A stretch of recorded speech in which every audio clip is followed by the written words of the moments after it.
You're listening to the Kennel Confidential podcast brought to you by the United Tree and Feist Association. I'm your host, Davin Ramage. I'm your co-host, Chad Wagner. Let's get into the episode. All right, what's up, Chad? You ready to record another one? Yeah, let's see if we can't do one just me and you today. I think that sounds good, considering we have no one on the phone. Although you and I have been on the phone for the past hour trying to work out the technical difficulties since I drank the Apple Kool-Aid and switched phones and couldn't figure out how to get this thing recording on a new phone. And you had to go from your expensive cable to the cheap cable. Yeah, and that seemed to that normally don't happen. Not with Apple crap, that's for sure. So to throw a different format at the listeners this week, we have decided we've got about 7 to 9 talking points here, and we're just going to rapid fire them. So I believe that, I don't know how you want to do it. You want me to just rapid fire them at you and you answer them and then me tell you everywhere you're wrong, or vice versa? Well, that'd take a long time to tell me where I'm wrong yet. Well, let's just throw one out and we'll debate it for a minute and then move on. What do you think about that? That works for me. And I'm sure between me and you, we'll fall in a couple of rabbit holes and come out with a 2-hour episode on this, but surely not. I just started asking if you want me to put a timer on it, just for the fun of it, just where we cut it off like a presidential debate. Yeah, but you can't turn my mic off. I got a mute button over here. All right, well, let's get started. So first rapid fire shot across the bow is going to be a started dog versus a finished dog. I'll let you kick it off. What's your take, Chad? Oh, started dog, go out and tree an easy squirrel every now and then. I don't know if a dog's ever finished, but more of a finished dog is going to go out and tree harder squirrels. More than one a day. To me, a started dog, you take it out for an hour and it might tree one easy squirrel. Where a finished dog might go out and tree 5 or 6, as long as there's squirrels in that area. I think a finished dog will hunt better, more confidence, handle better. Now, started dog should be able to handle. I've heard people say should be able to load. If that's the case, I'll probably never have a finished dog because I don't teach them to load. Amen to that. I would like to teach them to load, but Lemon just don't do it. So I think that there's a lot of different opinions on a started versus finished dog out there. And I guess another important question is the prices on those dogs. So I guess to me, if a dog will handle, go out, tree an easy squirrel, stay fairly good, bark till you get there, I think that's a started dog. And to me, the price would be, depending on pedigree and looks and that sort of thing, probably $800 to $1,200. One that can go out and just do it about all the time and pretty flashy and stays treed, really well, and take your time getting to it and all that. The price starts at, I'm going to say, somewhere around $2,500 and goes on up. Yeah, I'd agree with that. One thing I really like that you said is that you don't believe in a finished dog, because I've not been in it near as long as you, but given a lot of thought just to that term. And of course, I know what people mean. I know what it implies. I think every dog has a good day, bad day. Every dog's capable of making a mistake. And to me, a finished dog would just be perfect. Maybe we're looking too close into it there, but I do like what you said there. I would agree with all other points you made there. I guess my thing on finished dog is to me, a finished dog really doesn't have much else to learn. And I think, we normally talk feist, so I'm going to stay with the feist and say, I don't know that they ever quit learning. They learn how to use their nose a little better every year. They learn little tricks. I think they learn how to find squirrels. They learn how to hunt into the wind. I don't think they ever quit learning. Yeah, I'd agree with that. And what just immediately jumped in my head was last time me and you went hunting, and I know you don't like when we get going on bow, but just the difference in, you and I both have hunted and seen Lemon as a 61-year-old dog to a year and a half old now, timbering a squirrel with Bo. And then we've seen her timber one by herself, Bo timber one by himself. And to me, there's just a significant difference in amount of practice that he's had timbering that squirrel. Yeah, that's the word, the experience. What you can see his experience with timbering a squirrel versus Lemon, which I would consider a heavily started dog. Probably would never call her a finished dog, but I think she's a little more than started, in my definition of started. But you being the owner and handler of Bo, and you're harder on him than anybody is probably, you would probably agree that he might have timbered the last 10 squirrels really good, but that 11th squirrel he screwed up and could have done it a whole lot better. Oh no, most of the time he sucks timbering squirrels. See what I mean? But that last time we went hunting, there's probably 2 or 3 of the squirrels we wouldn't have shot if he hadn't been so good at timbering, because me and you didn't see nothing, but we could tell he was locked on and he had it each time. And I know we've got this little points list, this little cheat sheet that we've got, but I hope you don't mind. I'm going to skip around here a little bit since we're on the topic. Timbering squirrels. Do you want your dog to timber them or not? Yes, I do, and I know that there's probably more heavy competition guys out there that don't want a dog to timber. They worry about the minus points and this sort of thing, and I get it. If I'm hunting for a truck or $100,000 or whatever, then I would rather my dog stay nailed to that tree than to go with it. But I'm not hunting for trucks, and I don't hunt for $100,000. I hunt for fun, and I hunt for meat. Not that winning trucks isn't fun. I guess I'm just too chicken to have that kind of fun. But I hunt for meat. I like to shoot the squirrels. I like to watch the dog work, and I like to see the squirrel when I get to the tree. I would rather my dog timber a squirrel, and even in a competition situation, if the dog can stay with it and stay accurate, I don't think it hurts you. It can be an automatic plus. If the cast walks in, the dog's timbering, and you can follow the dog, look up and see the squirrel that the dog is following, that's an automatic plus. To me, it's just another gamble you have to take in a competition scenario.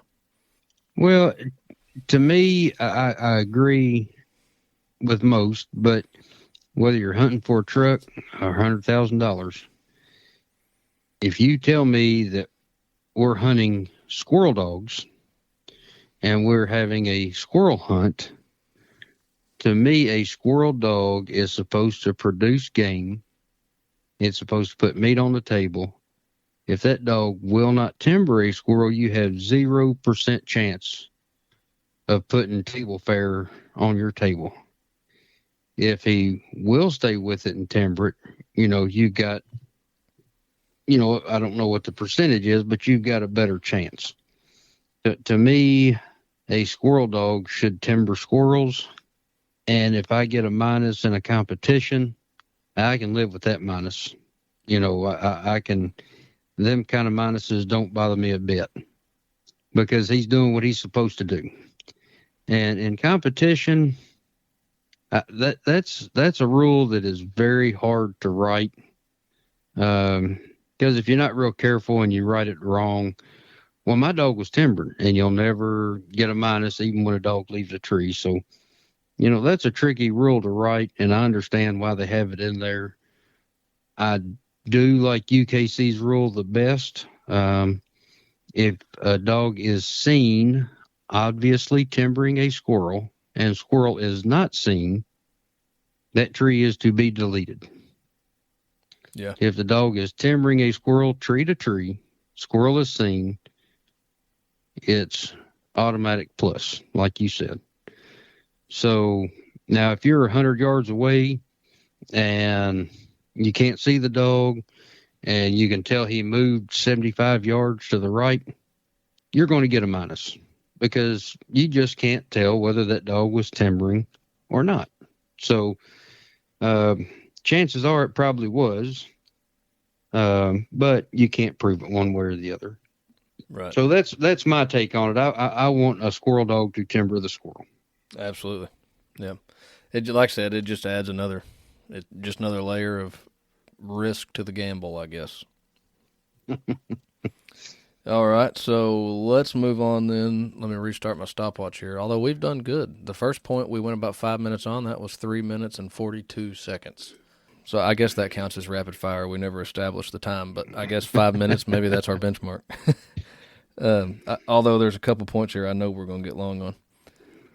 So next one is going to be starting pin. And just to kind of spread that out some, let's just talk about starting methods. Starting pin versus drags versus dead tails versus just walking them through cemeteries and the parks, just whatever. Give your quick synopsis on what you think are the best, and let's get a little confrontational here. What you think are the dumbest? Well, I'll go ahead and put this out there. Starting pins are good. I got a squirrel tube. I love it. If you're not working with a lot of pups, they're not worth spending the time and the money to build. I have used a starting pin. When I took a pup to a starting pin, I told the guy, because it was so much for 2 weeks, and I told the guy, I said, I don't care if it's in there for a day. If it starts treeing, call me. I want to come get it. It don't need to be sitting in there treeing and nobody comes to it. What do I think is the best? I think the best is walking them in a park or walking them somewhere where there's a bunch of squirrels. Just a bunch of squirrels. Most of the time, if that dog's got it in it, it's going to start just by seeing the squirrel, repetition. The worst is people going out and buying a pup, letting it sit in the pen for a year till next season, getting it out. Well, I've got to have a squirrel dog because that's what I bought. Call that the osmosis method. Yeah. So I sold a dog one time and told the guy, he said, I've always wanted a squirrel dog. And it was 6-month-old dog. And I said, I'm not selling you a squirrel dog. I'm selling you a feist puppy. Whether it becomes a squirrel dog or not, it's up to you. So I think the worst method is letting them sit in the pen and thinking they're going to start in the pen. Are some methods better than others? I don't know. I think if at the end of whatever method you use, your dog's treeing squirrels and you're shooting squirrels out to it, I think that was a good method. It might not be the same method I would use, but as long as we both come up to the same conclusion, who cares how you got the answer? Yeah, I like that. I agree with that. But I also agree that the osmosis method that we just dubbed there has got to be the dumbest method. I completely agree that if a dog's got it in it, it's going to come out. I think breeding is important, but we won't get too deep into that yet because that could be one of the points coming up. If the adage of if it's in there, it'll come out is important, then breeding has to be important. But you can't have a well-bred, guaranteed reproducing cross and throw it in the pen for a year and a half and get it out and think you got a squirrel dog. So, yes, I would agree that's the dumbest method. I do like your squirrel tube. I completely agree it's not worth putting one together if you're not fooling with a lot of pups. I've still got the parts sitting in my garage for like 3 years now that I ain't put mine together.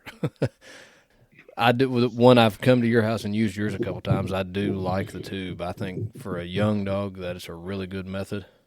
I personally, just with my setup and time and everything else, the two that I've started and fooled with, I started with drags and dead tails. My method of drags changed a little bit with the second one because I tried to learn from my mistakes on the first one. I think it worked out better, but it could just be the dog. But I also do 100% agree with you. As long as you get the dog that you want, my dog may not come out and make Chad happy or anybody else happy, but if it comes out and makes me happy and I'm killing squirrels to it, I did it right.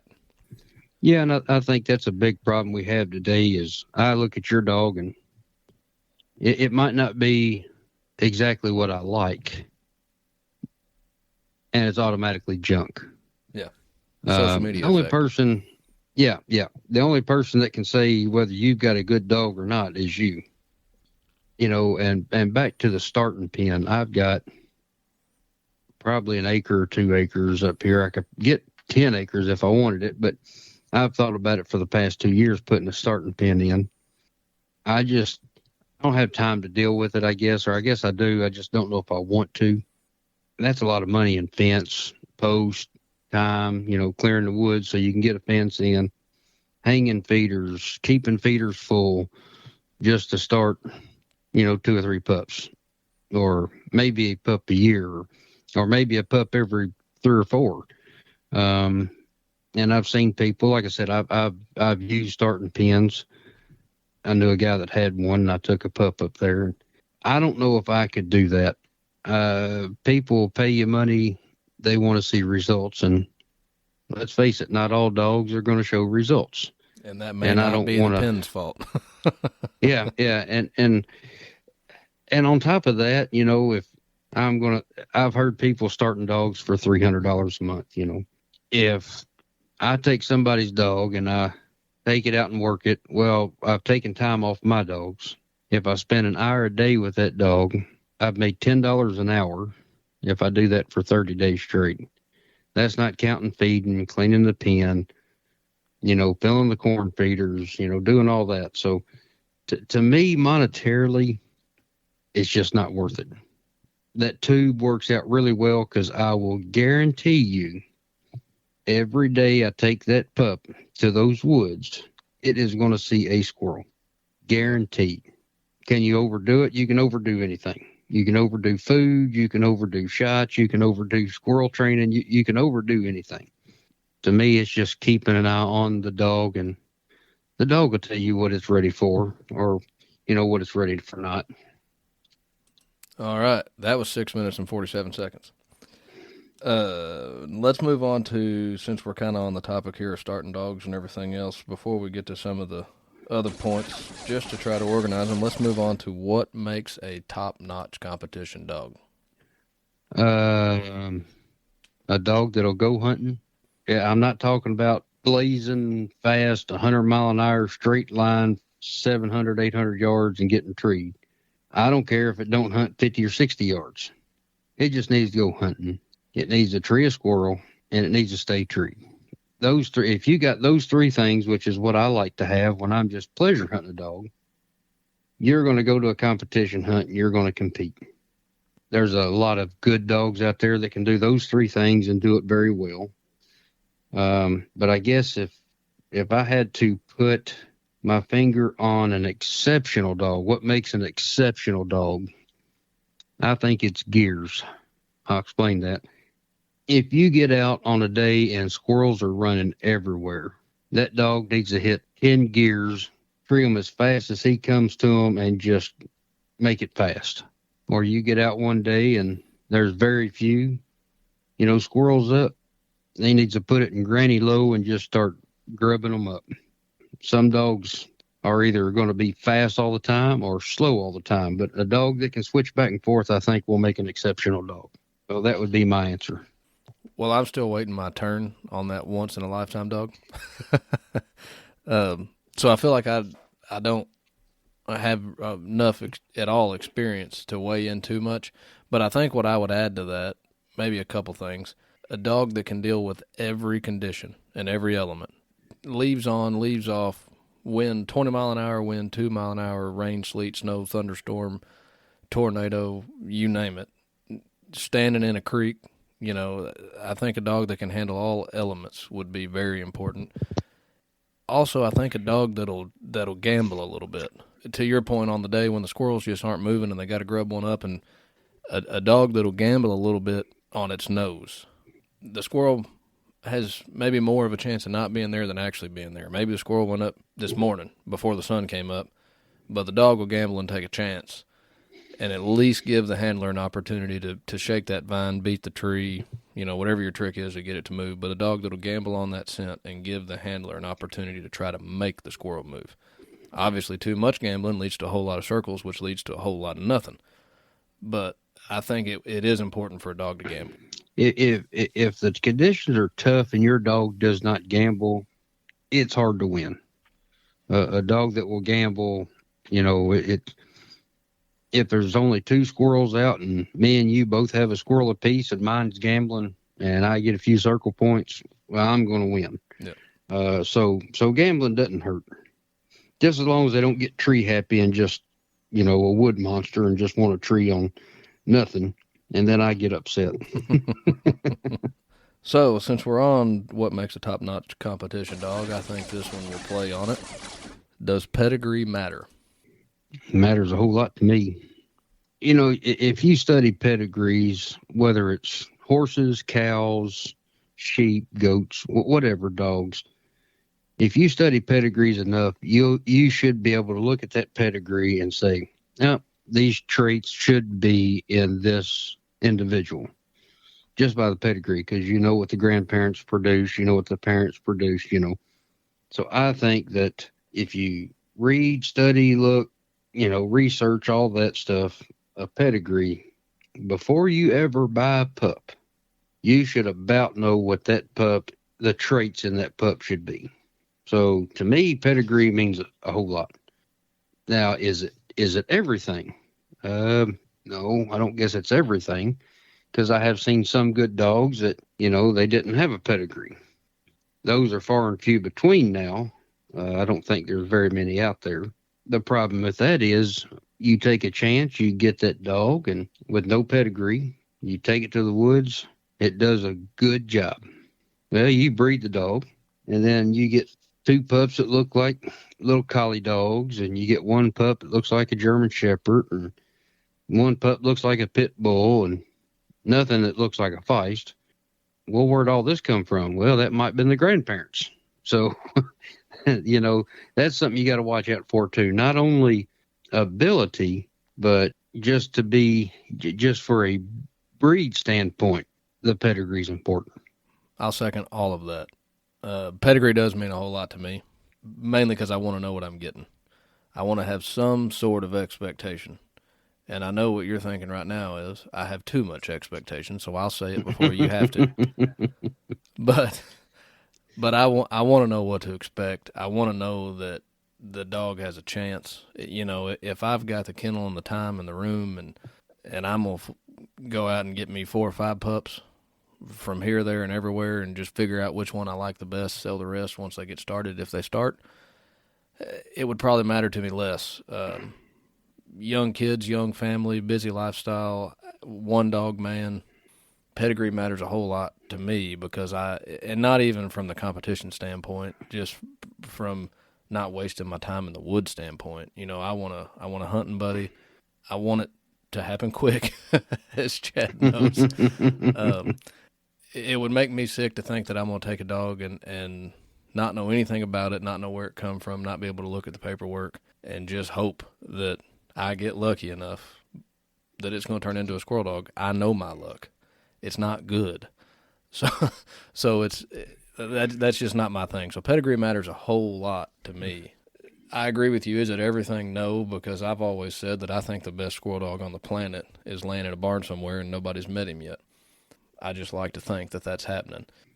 If I knew the mom and didn't know nothing about the dad, would I take a chance? Yeah. If I knew the dad and didn't know nothing about the mom, maybe, because there's at least something there. But I would really like to be able to see what mom and dad both have done. So pedigree would be very important to me. Well, if you look at anything out there, and I've started watching football a couple of years ago, and I didn't realize, the numbers game in football. If you kick this field goal, at this time you got a 30% chance of winning. If you score a touchdown at this time, you got a 70% chance of winning. Everybody looks at those odds. If you go to Vegas and you're playing poker, you're not going to stay with a 7-10, not, suited up. That's not enough, there to stay with. So in every sport, you try to stack your odds. And to me, that's what a pedigree does. It's stacking the odds to see what you're going to get. All right. So that is going to bring us back to, let me get to my stopwatch here. This one we could go long on because it's going to hit a little close to home for my current situation. Dealing with setbacks. I'm going to let you go first. Well, if you're in this game long enough, you're going to have setbacks. You're going to have a nice dog, and Hold something's on. going to happen Wait, to I it. got a timeout already because I ain't been in it that long, and I've already dealt with some setbacks.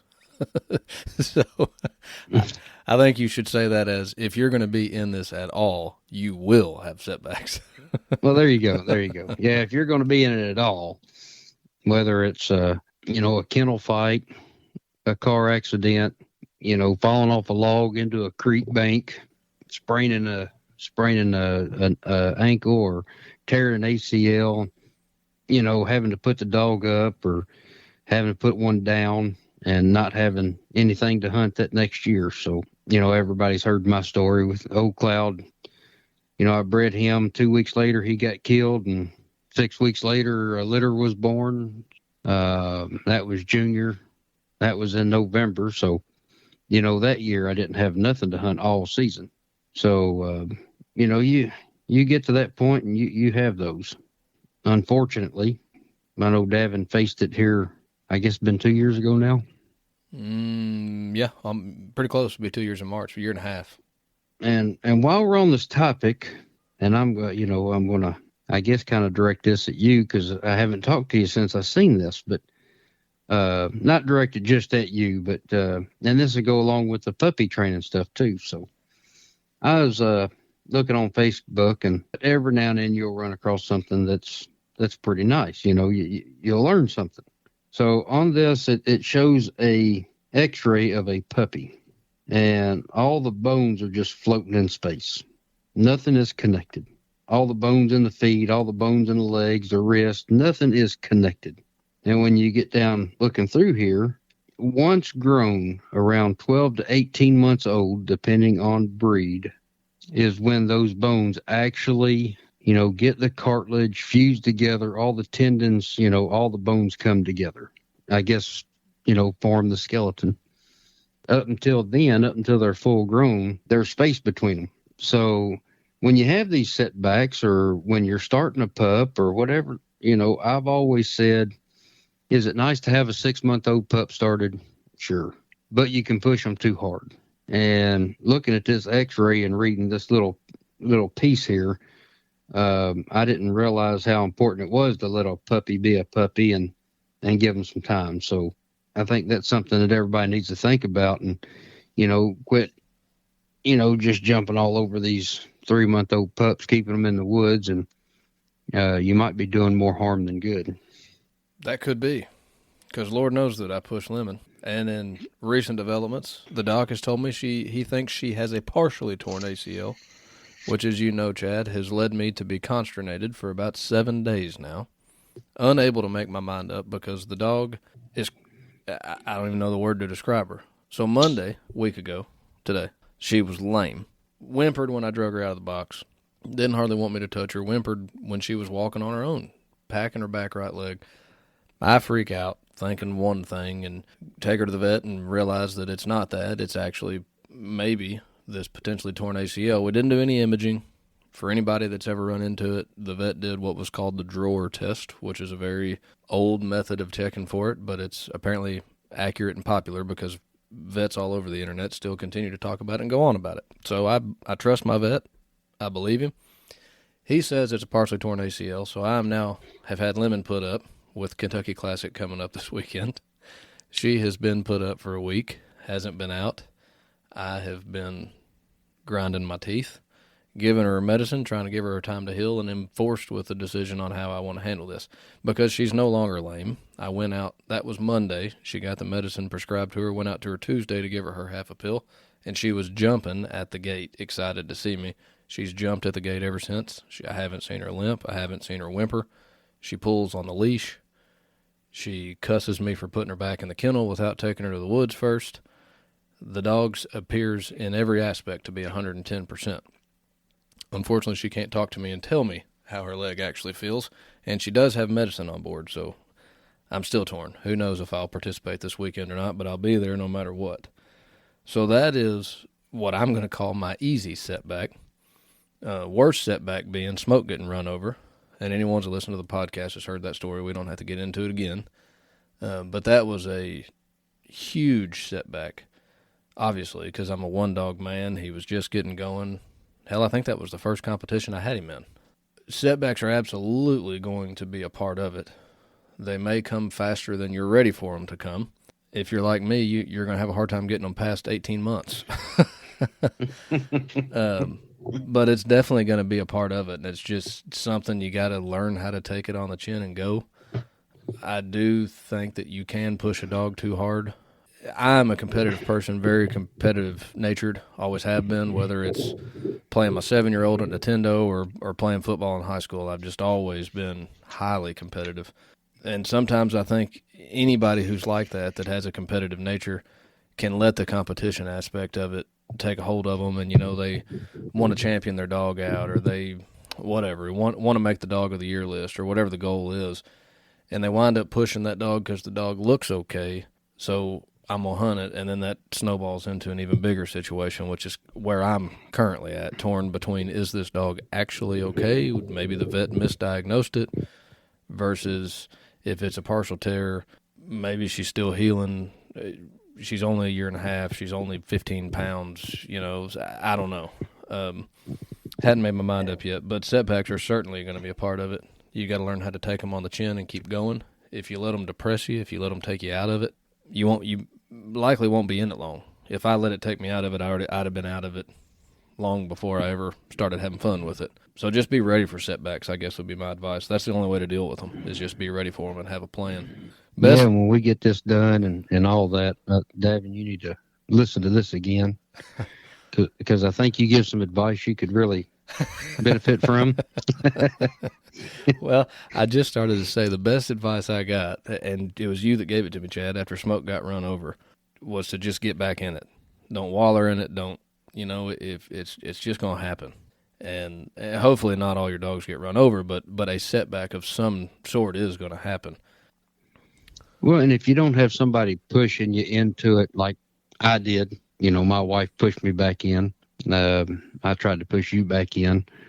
If you don't have somebody standing back and supporting you, it will take you out, because these dogs, to most of us, become family. We care about them, and I know you're competitive, and I commend you for looking out for the dog first. Some people are just looking to get back into the hunt, and dog's a dog, but for most of us, it's not just a dog. It is part of the family. It is, we care about them. Also, I'm going to say in this part too, whether you've had a setback of this nature, or you actually are ready for another dog, do not expect all dogs to operate the same way. You was talking about, what makes an exceptional competition dog. The handler does play a part in it, because you are a team. There is no way to write rules for a dog competition hunt where the handler is not involved in some way. So, now I'm hunting Rascal some. Rascal don't do the same thing as Bo does. Bo doesn't do the same thing as Junior did. Junior didn't do the same thing as Cloud did. I had to learn how to hunt each dog. I had to learn their strengths, their weaknesses, all that. So when something happens and you do have to switch to another dog, keep that in mind, that it's not the same dog. Just like the dog for what it is, hunt him for what he is or her. Don't worry so much about the dog. Just remember the pleasure you took in them. Last rapid fire shot, and I don't know how rapid this one can be because it's a little in-depth and has some moving parts. Starting a club and the how-tos, rapid fire version.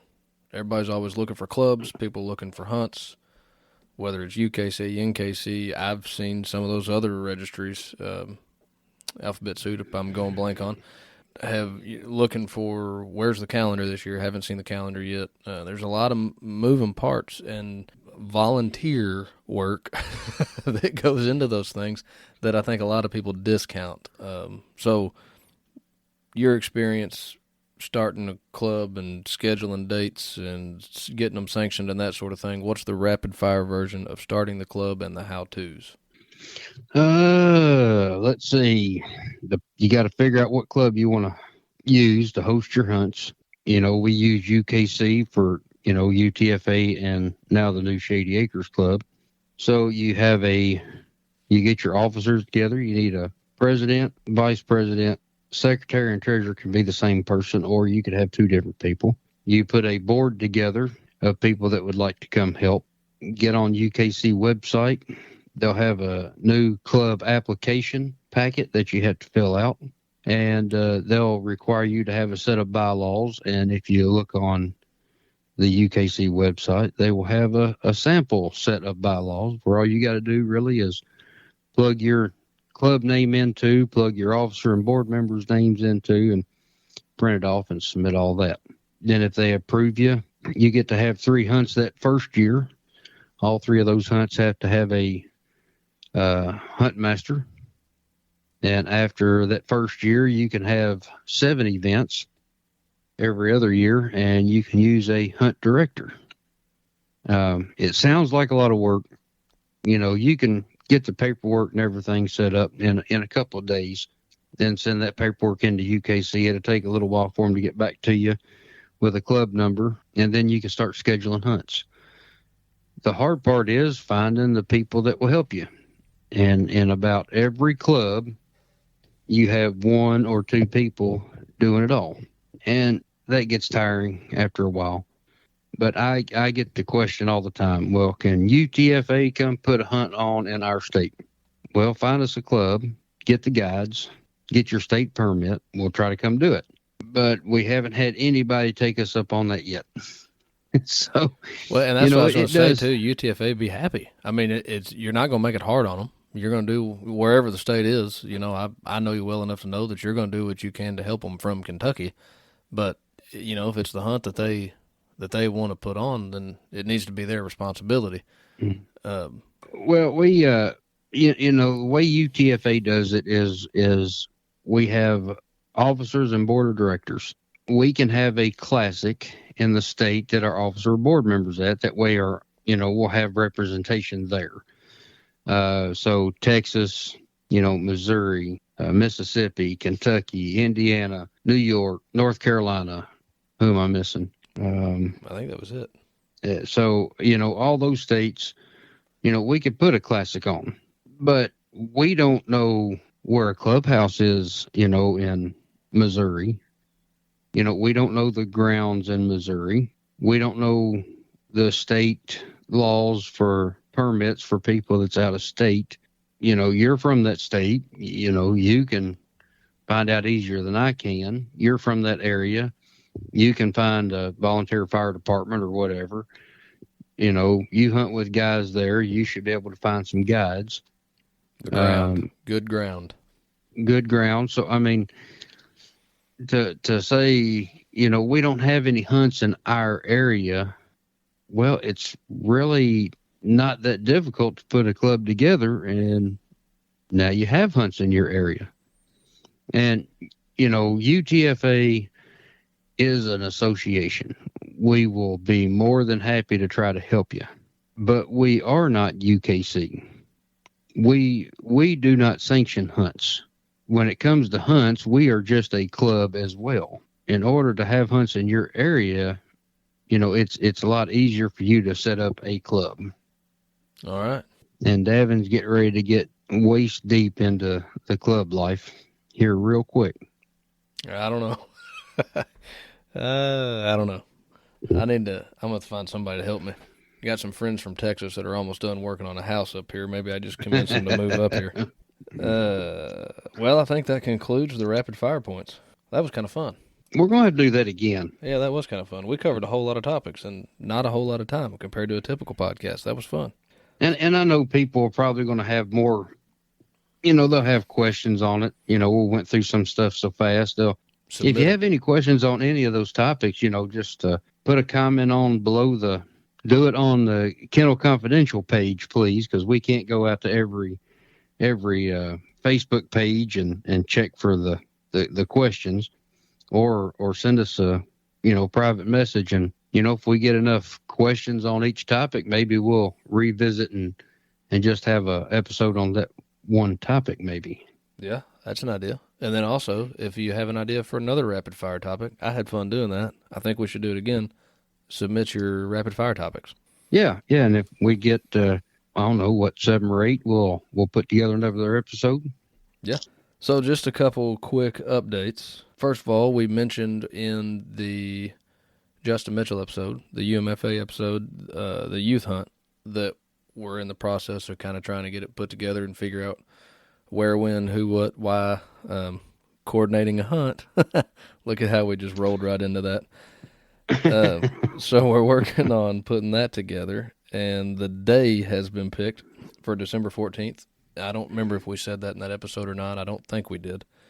But it will be here in West Kentucky. I think we did talk about that. And it will be not a sanctioned hunt. There will be no cast wins on this. There will be winners, but no cast wins for your dog as far as UKC is concerned. It's going to be a shoot hunt for the youth.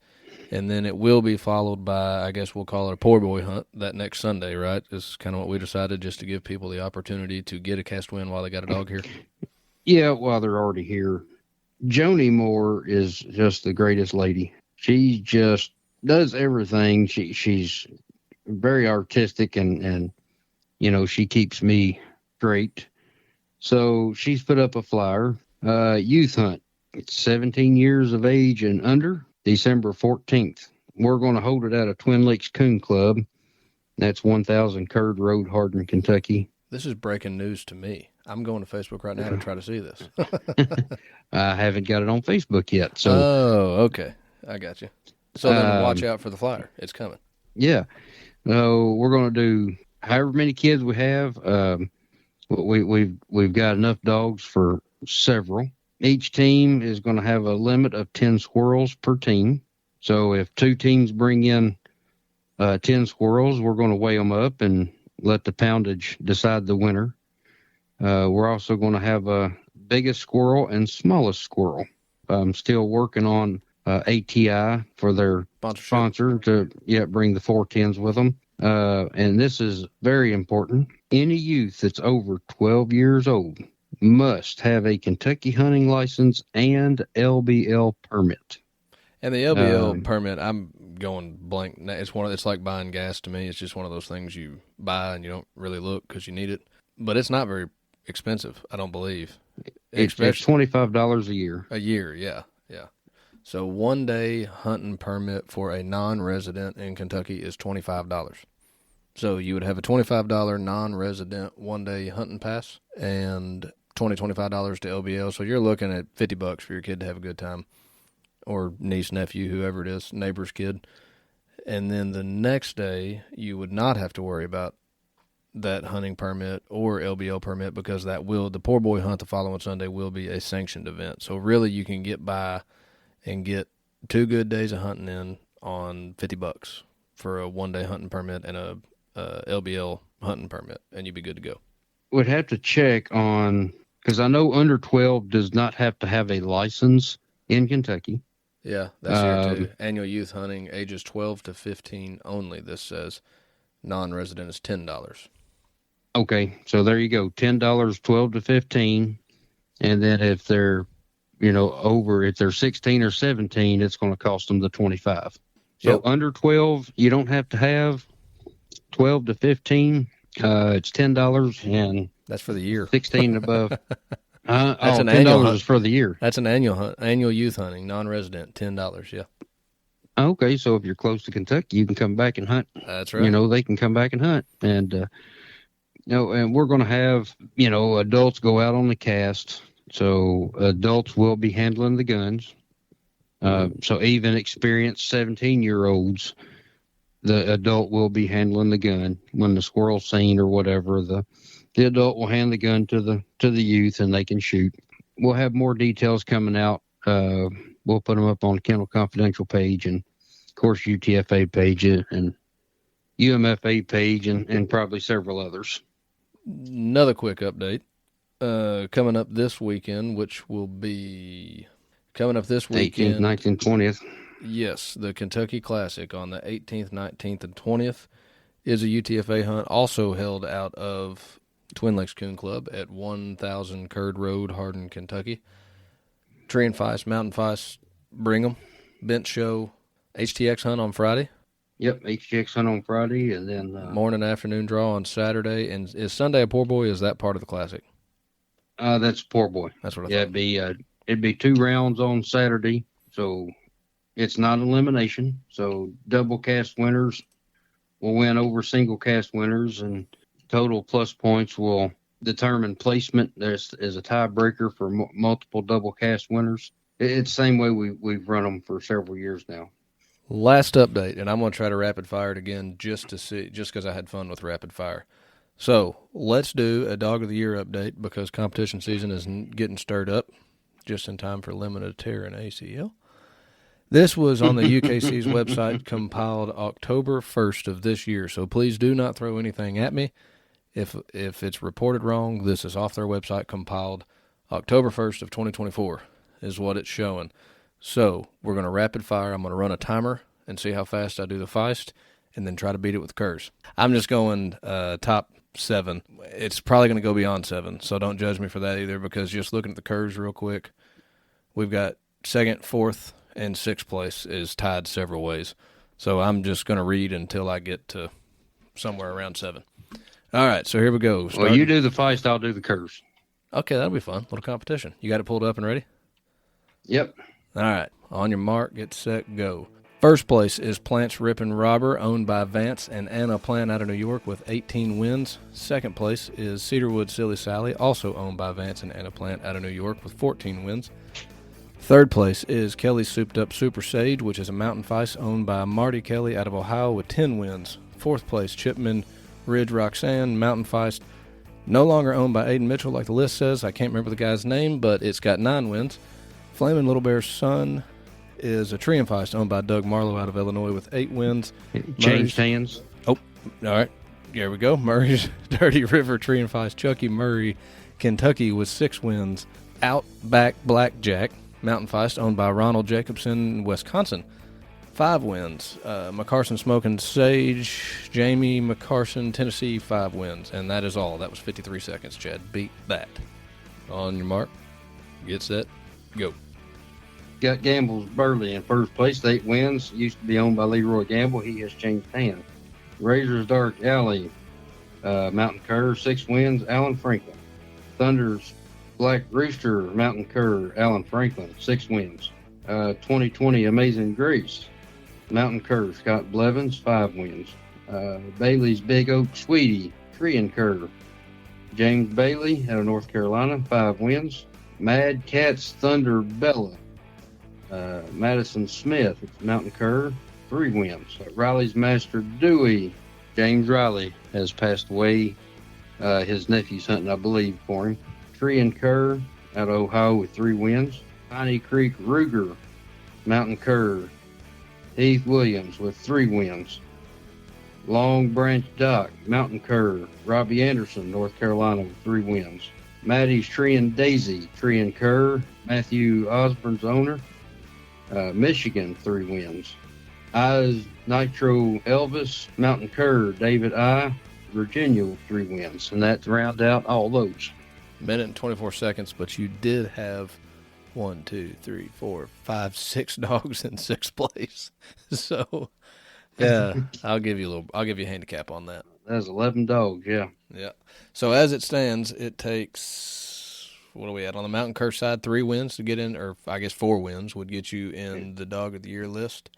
And on the Feist side, it looks like 5 wins as of October 1st. 5 would be the 7th place, so 6 wins would get you into the Dog of the Year list for the Feist. So, where we're at in the year, setting the bar pretty high, I think. First place, Robert's already at 18 wins, and I think he came in, I have a terrible memory, just asked my wife, what was it, 27, I think, last year?